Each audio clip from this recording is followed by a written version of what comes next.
This is Late Night Health. This is the radio show that cares about the most important part of your life, your health.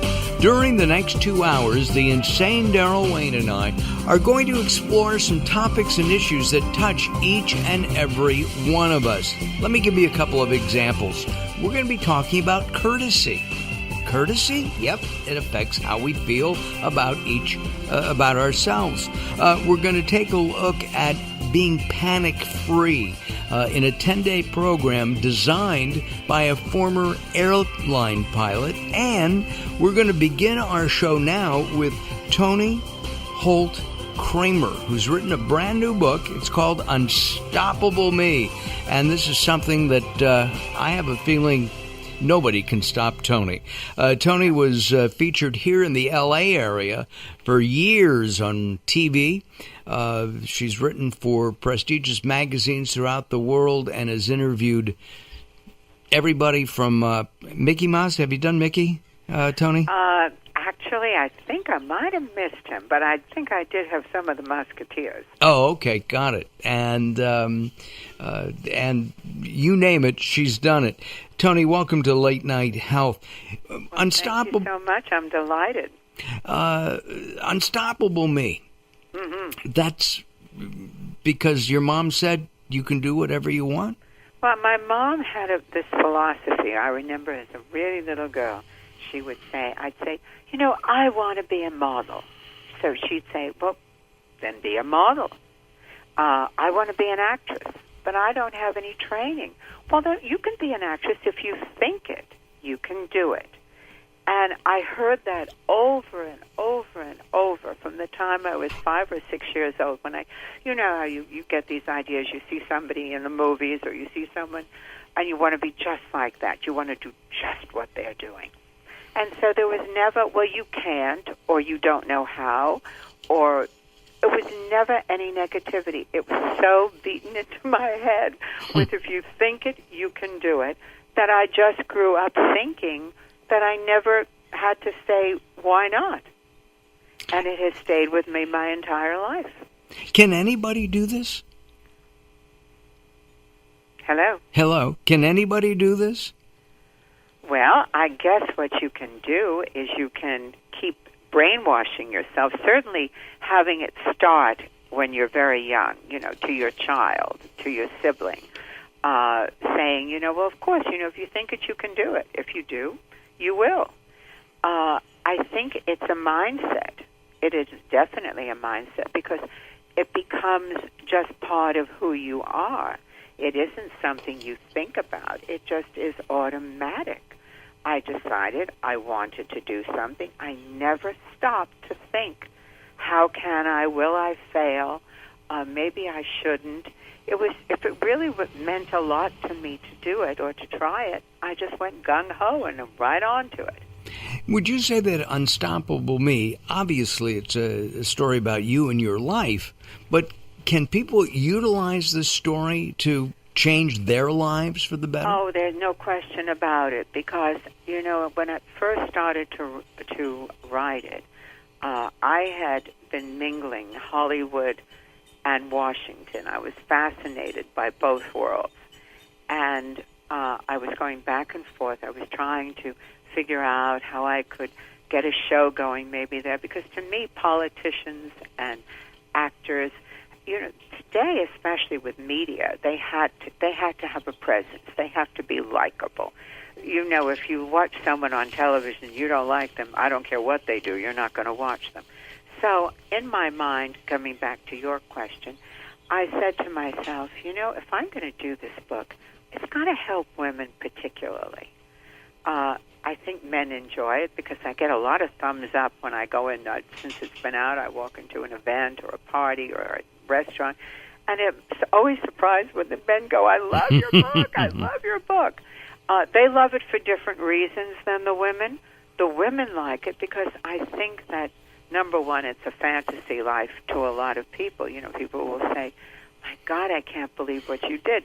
Well, it inspires women. This is to say, it takes women on the whole gamut of their life.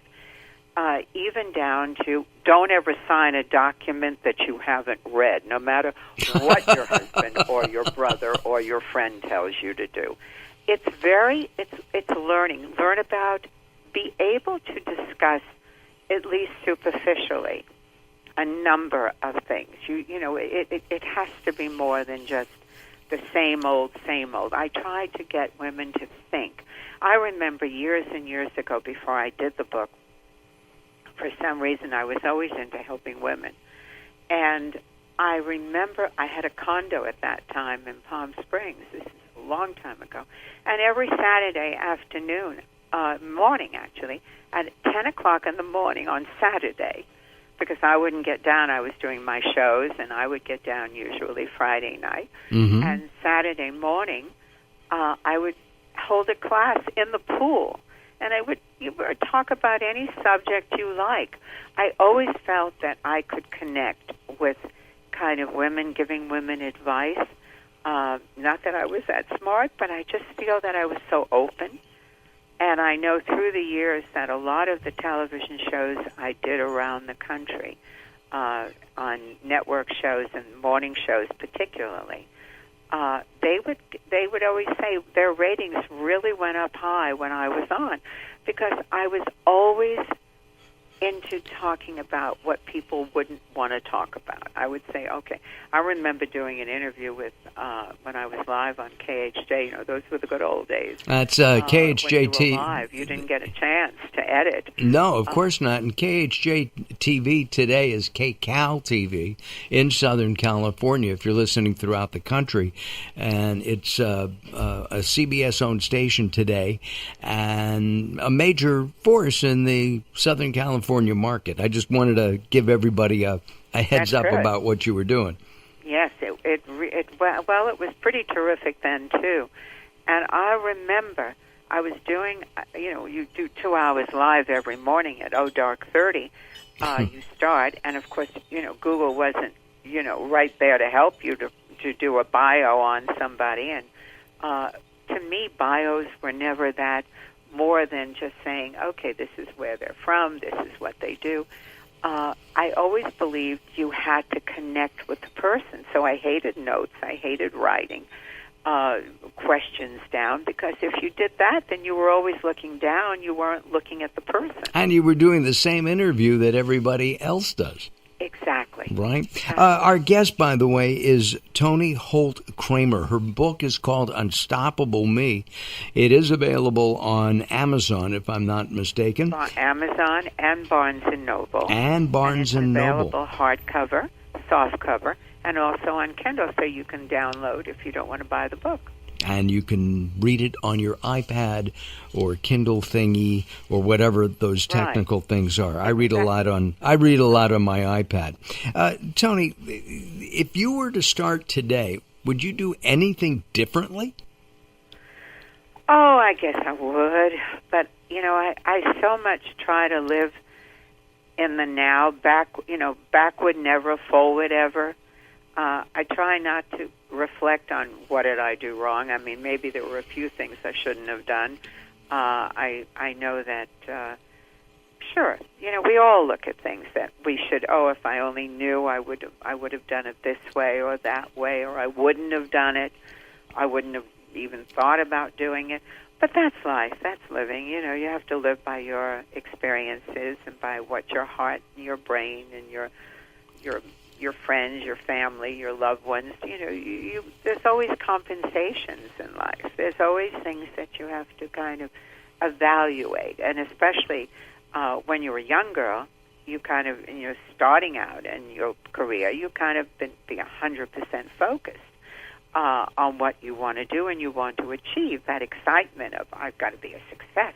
And that's why I think that this book, when you ask me, will it inspire women, particularly, yes, because it tells you, it walks you really, really through my first jobs when I was a teen. I started at 8 years old. I didn't play with the other kids after school. I always wanted to have money to do something, or So what did you do? What was your job at 8 years old? So I needed it. I needed to do things. I went to work and dusted greeting cards at 8 years old, 9 years old after school. Knocking door to door in Brooklyn? Mm-hmm, in Brooklyn. In Brooklyn. Toni, what about health? We only have a little bit of time left to this segment. What about health? As we age, you mentioned, giving of the heart and your brain. How do you keep your heart, your brain, your body healthy? Well, I've always been disciplined. I'm not a junkie for food. I try to eat really, really sensible. And I have for most of my life. I really don't pig out very often. And my weight is the same as it was 20 years ago, 25 years ago. I'm wearing dresses that I bought 20 years ago sometimes because I love them and I didn't give them away. You sell them in the You and my wife, even after 2 kids, she's still the same size. I'm 5'6.5", and I weigh 123 to 24 pounds. That's my flux. I don't diet. If I see a little pot belly coming up, I kind of lay off the carbs. I have to come and visit you. We have to lay off those carbs. All right, we're going to take some time out. Toni Holt Kramer is our guest. When we come back, we're going to talk about things like the Trumpettes, her friendship with Hillary Clinton, and why Donald Trump calls her his messenger. I'm Mark Alyn, along with the insane Daryl Wayne. Be sure to join us at latenighthealth.com, latenighthealth.com. The show continues in a moment. Welcome to Guide to the Soul. This is Robert Clancy. It is only in the darkest of your hours that the light becomes that much easier for you to see. Take comfort in knowing that hope's great renewal comes packaged in every sunrise. When you're going through something that's so unimaginably terrible, it's hard to realize that you'll even get through it. I know, I've been there. But I've also made it through to see the other side. At the time of my turmoil, nothing made any sense. It's only when I discovered the silver linings that I understood all of God's grace. The resilience within your soul is your greatest source of light. You come from the stardust as a reminder that you will always have the ability to shine, even in life's darkest moments. For more inspiration from Robert Clancy, visit guidetothesoul.com. or go to the Moments with Robert page on latenighthealth.com. Recently, I met Jacqueline from Bright here in Los Angeles. She gave me a hearing exam and then showed me how to hear again with the new Signia Pure Series hearing aids, and she can give you your life back too. I hear birds chirping, birds cooing, and even my wife. They easily connect to my smartphone. The Signia hearing aids are amazing, and with the charge and go, I don't have to fiddle with batteries and hear all day long. Not hearing is frustrating for you and your family. I know you don't have a problem, but trust me, call Bright Here now for a free hearing exam, a $125 value, yours free, just for making an appointment now. There are offices throughout the Los Angeles area. Call Bright Here now at 323-424-7100. That's 323-424-7100 for a free hearing exam. There's no obligation.